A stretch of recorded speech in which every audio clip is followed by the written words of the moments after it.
Boa noite a todos. O tema sugerido, aceitação, nos pôs a refletir bastante apenas a palavra aceitação. E, primeiramente, o que nos surge é isso. O que é que nós devemos aceitar?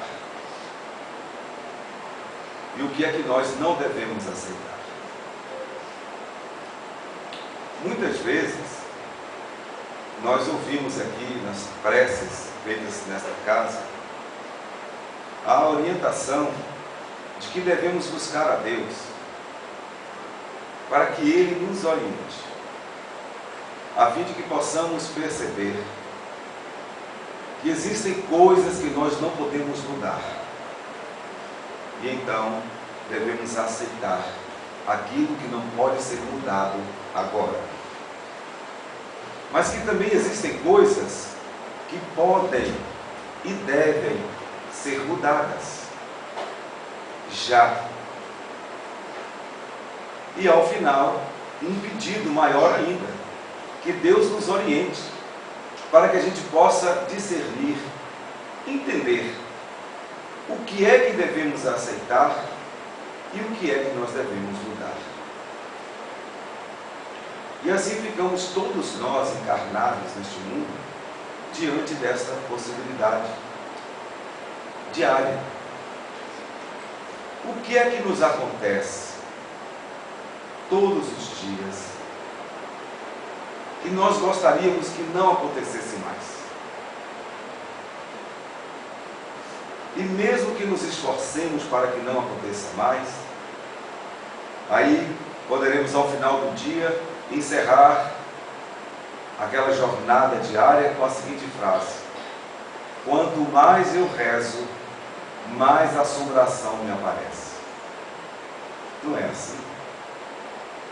Algumas coisas que a gente elege para resolver e planejamos, vou fazer isso, vou fazer desse modo, vou me empenhar assim, para que isto se resolva.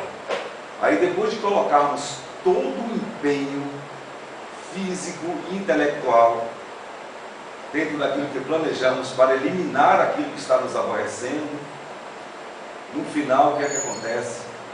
Parece que as coisas pioraram.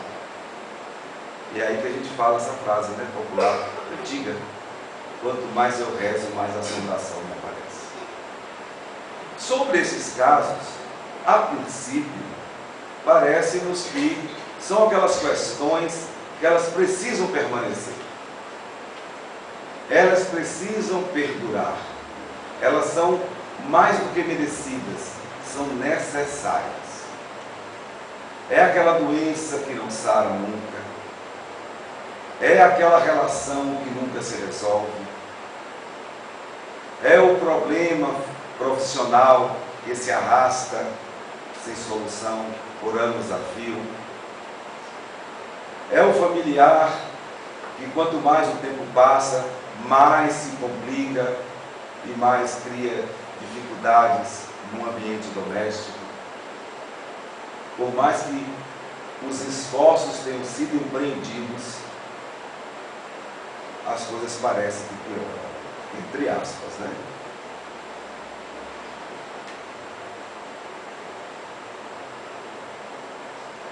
Bem, é aí que está a proposta inicial das preces que já foram feitas aqui, como eu disse muitas vezes. Vamos conversar com Deus e tentar entender: Senhor Deus, finalmente, o que é que eu não posso mudar de jeito nenhum, para que eu não gaste tempo, energia, emoção com coisa que não vai poder se resolver agora. E ao mesmo tempo, é possível que coisas existentes em nossas vidas que já poderiam estar resolvidas há muito tempo. É como se fosse aquele prisioneiro que já cumpriu a pena há anos, mas por negligência dele próprio, do sistema, do advogado defensor público, não notaram que ele já tinha cumprido a pena dele. Não precisava mais permanecer naquela penitência. Parece-nos que existem coisas que são assim. E já poderiam estar absolutamente resolvidas. E elas retomam um espaço enorme. Daí a conclusão maior. Conversar com Deus de novo. Com muita fé, com muita persistência. Senhor, me ajude a entender onde devo concentrar minhas energias, minhas atenções, minhas preces, meus esforços pessoais. O que é que eu realmente não vou conseguir remover agora? E o que é que já passou da hora de ser removido e eu não consigo? Parece-nos que quanto à aceitação, antes, porém, deveríamos tentar chegar a esse ponto de esclarecimento pessoal. Não é tarefa fácil pelo que se vê. Ontem, terça-feira, como sempre, quando nós nos reunimos nos nossos grupos preparatórios para os futuros médicos, nós lemos detidamente, com mais reflexão, capítulos do Evangelho, segundo o Espiritismo. E exatamente ontem comentamos com a nossa turma que iríamos falar sobre esse tema aceitação, que foi proposto por alguém que frequenta a nossa casa.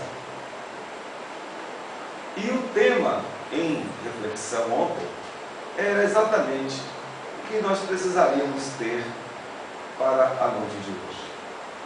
E começamos a ler exatamente no item Instruções dos Espíritos. E como se sabe, o Evangelho segundo o Espiritismo foi o terceiro livro apresentado por Allan Kardec ao mundo, dentre os 5 livros que compõem a ciência espírita. E o Evangelho ele é feito assim.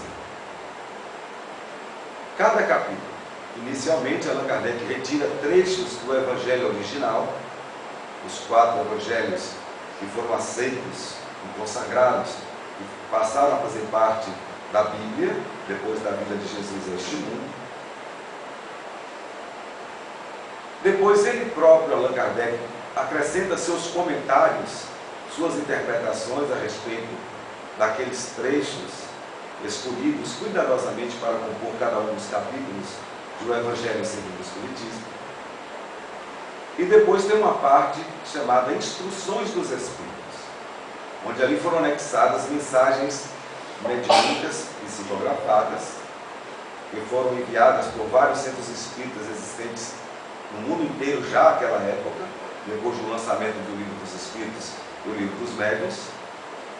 E, ao finalizar cada capítulo do livro citado, nós vamos perceber o que os Espíritos têm a nos dizer. E exatamente lemos isso ontem. Mensagens de Espíritos como Le Cordaire, como François Marlotte e outros tantos. Eles nos falam que existe o bem e o mal sofrer. Que tem pessoas que passam por tribulações, que todos passam, não importa se você é rico, se você é pobre, se você é ignorante, se você é sábio, não importa se você é de uma nação economicamente desenvolvida ou subdesenvolvida, se você é uma pessoa intelectualizada ou subcultural, não importa. Todos passamos por tribulações necessárias. E as tribulações fazem parte do processo grandioso de evolução da alma humana. Todas as circunstâncias, cada uma delas, nenhuma se exclua, compõem este quadro de necessidades, de provações, de expiações, de testes vários, para que a gente, ao enfrentar as tribulações, nós vamos desenvolver as nossas considerações, as nossas aptidões, as nossas capacitações. Então, diante das tribulações, tem pessoas que entendem as tribulações do ponto de vista espírita, como coisas extremamente necessárias, como coisas que nós temos uma responsabilidade direta, desde a sua causa, que geralmente está em outras existências, outras reencarnações, fizeram parte do planejamento reencarnatório. Ninguém reencarna sem um traçado, sem um roteiro, sem um plano de voo. Mas como todo roteiro traçado, como todo plano de voo, quem está no comando, seja da aeronave ou da embarcação, é o comandante. E nós somos os comandantes.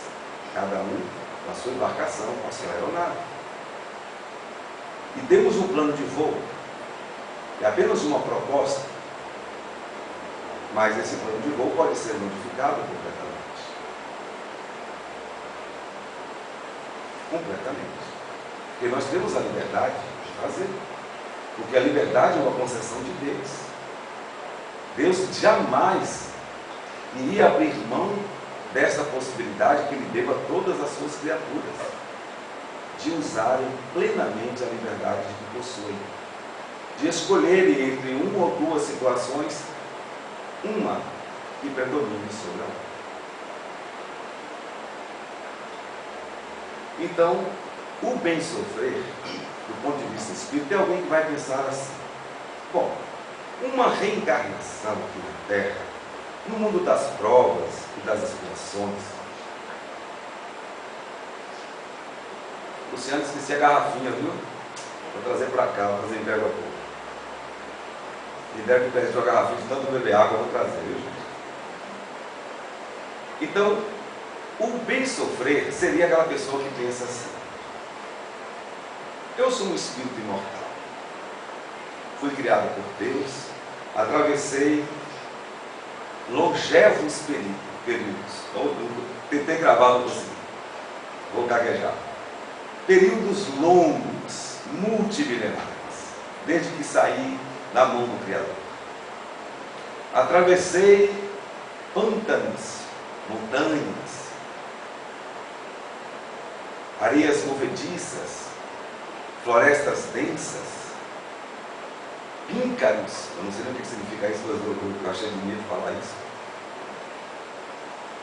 Submundos, oceânicos, e atravessando a vida 1000 vezes seculares, nas pluralidades das existências, de lá para cá, chegamos aqui. E ainda somos semi-selvagens, ainda somos brutos. Temos uma pequena, ligeira aparência de seres civilizados. O nariz ficou mais afiladinho, os caninos encurtaram, a inteligência está mais abrangente, mais perspicaz. Porém, na maneira de lidarmos uns com os outros, nós estamos envergonhando os animais, que agem puramente, claro, por instintos. Somos de uma desumanidade que nos infelicita a todos. E ainda compreendendo essa trajetória, nós vamos perceber que teremos ainda que percorrer longevos períodos, agora saiu, até atingirmos a plenitude, aquela condição a que Jesus chegou, tendo Ele como nossa referência. E uma existência, uma encarnação, é apenas um grão de areia em meio ao oceano. Eu falo ao leito do oceano, que é repleto de areia, de grãos de areia. E pensando assim, nós vamos dimensionar o nosso futuro de maneira diferente. Os valores serão diferentes. E vamos considerar que as tribulações de agora são extremamente efêmeras, passageiras, fugidias. Piscou o olho, já foi. Tanto que a gente fala sempre, no ditado popular, para morrer basta estar vivo. É um lampejo. É um fiat lux. Aí é italiano, viu? Depois vocês procuram para saber o que é isso. Mas vou jogar as bobagens, o Manandé vai tirar tudo. Com esta compreensão de que reencarnamos com pequenos grupos familiares, que são pessoas com as quais geralmente temos graves ditames, pendências, exigindo reconciliações urgentes, e que por mais que vivamos uma existência física de 80, 100 ou 110 anos, isso é simplesmente uma faísca em meio a um incêndio planetário. Nossa projeção de futuro vai se modificar. E então, as tribulações de hoje não significarão absolutamente nada. Entre aspas, servirão apenas para desenvolver em nós a aceitação de que é assim que as coisas têm que acontecer. E se acontecem assim, porque assim deveremos aprender com cada acontecimento. Vamos medir a nossa capacidade de tolerar, de compreender, de perdoar. Vamos perceber as nossas limitações. Vamos perceber também as nossas virtudes, aquilo que já conquistamos. E tudo se transforma num teste maravilhoso, bendito, bem chegado. E com essa observação, ninguém vai dizer que é infeliz.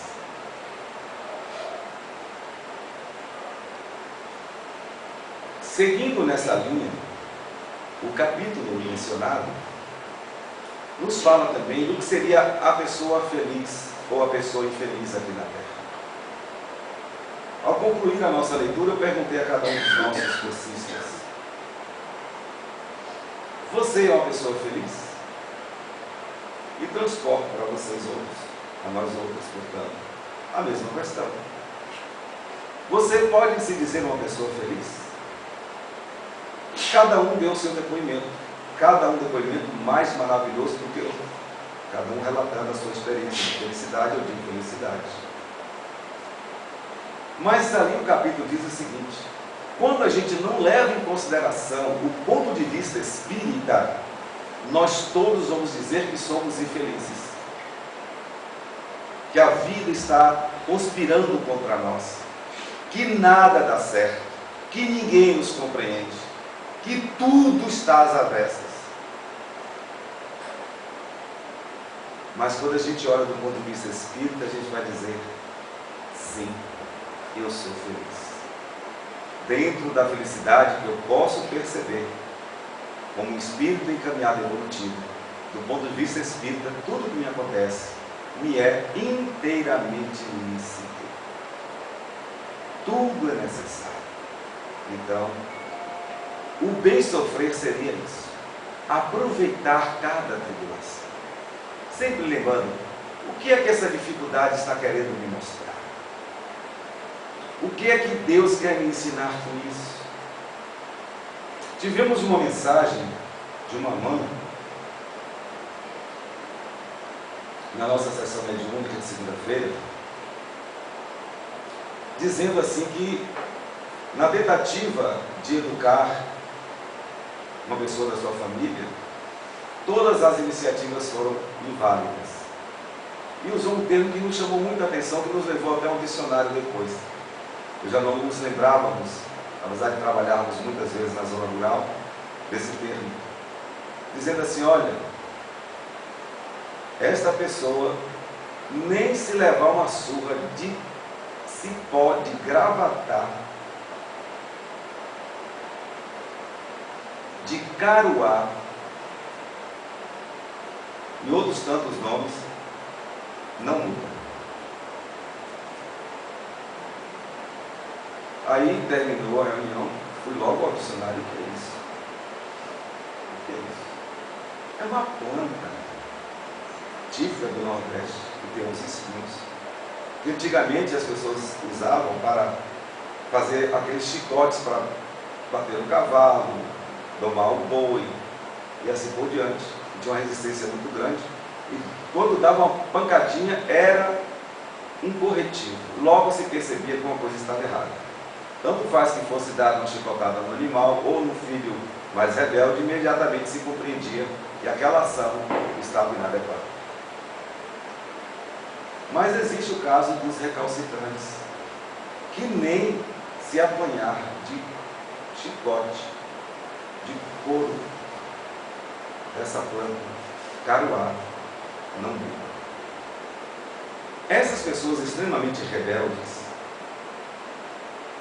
para não dizer uma palavra mais forte ainda, arrogantes,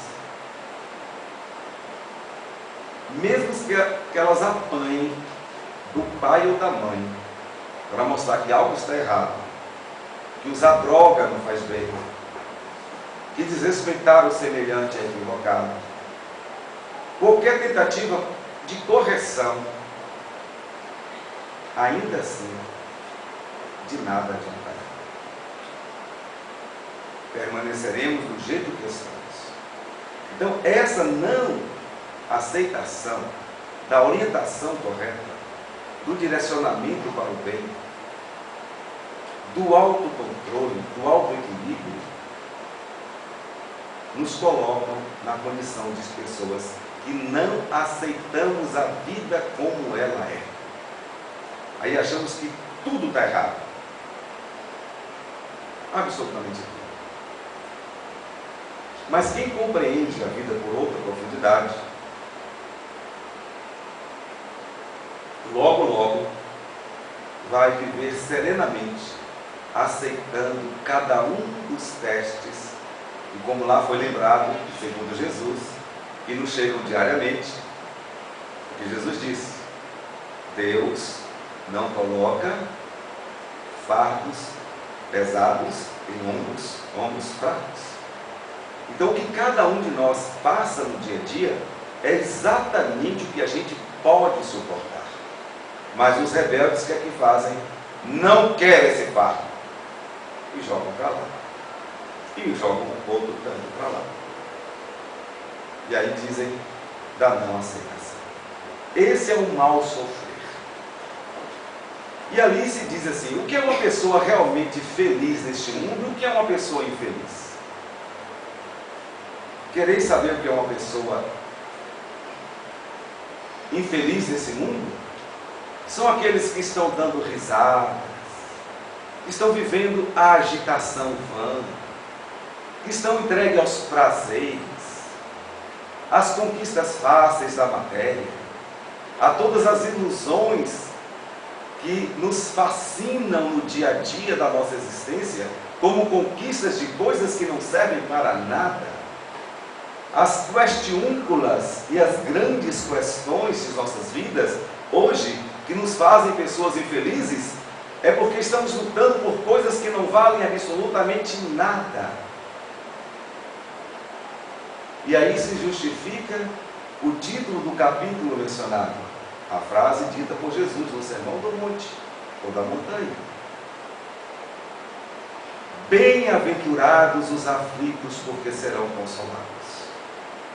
Não quer dizer com isso que Jesus disse assim, sofra para você ser feliz. Não. Ele disse sim, se você está sofrendo, é porque esse sofrimento é necessário para vários resgates que você tem a fazer em relação aos seus próprios enganos cometidos em várias encarnações.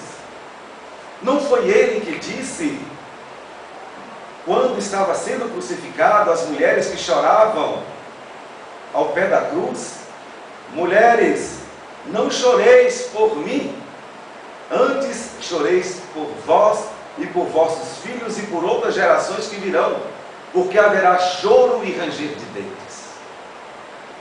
E hoje não se vê outra coisa a não ser choros e ranger de dentes. Tem até uma doença que agora se fala muito, né? É o bruxelismo, é isso mesmo?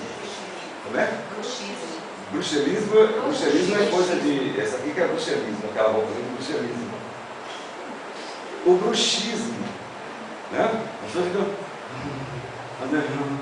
Tem mães que nos procuram, percebe? Todo mundo uma ragia na frente, com ansiedade, e chora, a gente chora por tudo. A gente está chorando. Vê um capítulo da novela, todo mundo se desmancha. Chorando. Dá pena. Um dia eu fui assistir, eu não assisto novela, um dia eu caí. Eu estava vendo um capítulo da novela, no final da novela, eu fiquei olhando, todo mundo chorando. Falei, deve ter sido isso que Jesus estava presente. O choro e o rangido dele. Mas como a gente chora à toa, né? Daí o ditado que diz, outros chorarão por mais razão. Porque muitas coisas que nós lamentamos, que seriam sofrimento, que seriam desgraças em nossas vidas, do ponto de vista cristão, espiritual, não. Aqueles sofrimentos são motivações de alegria, porque a felicidade ou a infelicidade estão muito mais na causa, na maneira como você vive, porque isso é que vai determinar a consequência. Então, viver feliz segundo o mundo é o quê? Agora, se eu voltar à questão inicial, para você ser feliz, o que é necessário? Claro, primeira coisa, ter um bom emprego. Se não der para ganhar na Mega Sena, antes, é claro, sozinho. De preferência ganhando 20 mil reais acima.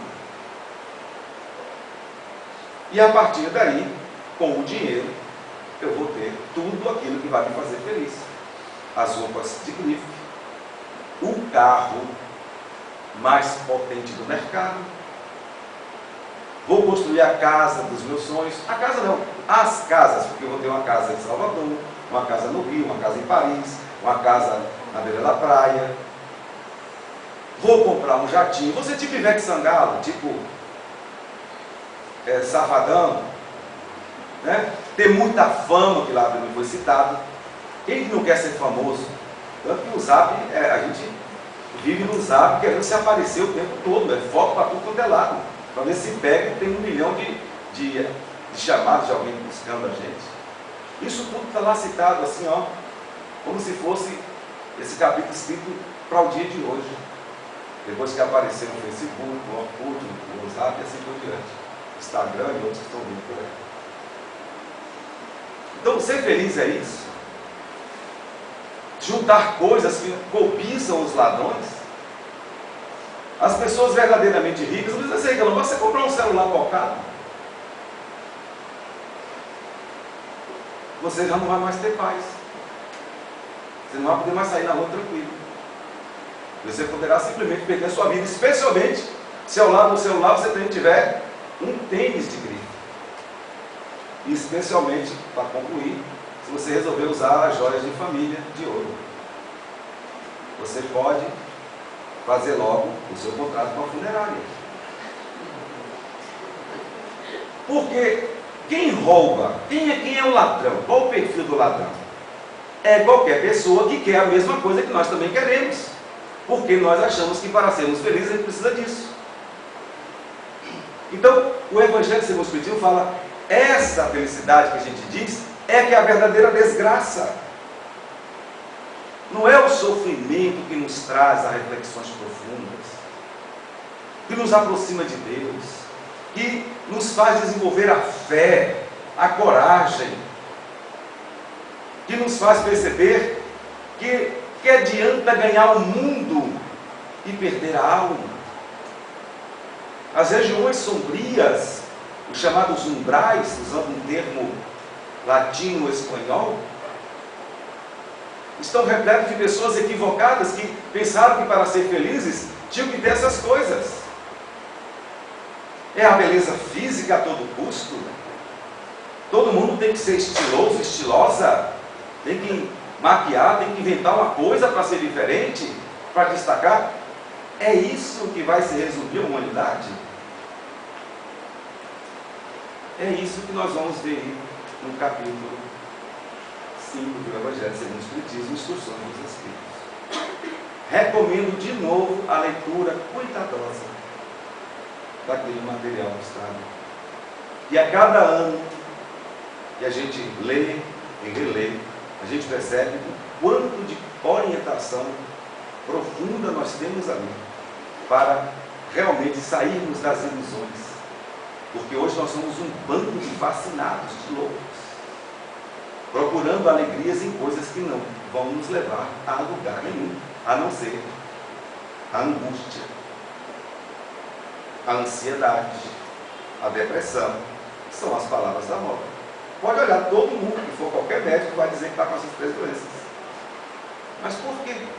Estamos procurando ser felizes a partir de quê? E para concluir, sem histórias hoje, é o que Jesus disse: nem só de pão viverá o homem, mas daquilo que é espiritual.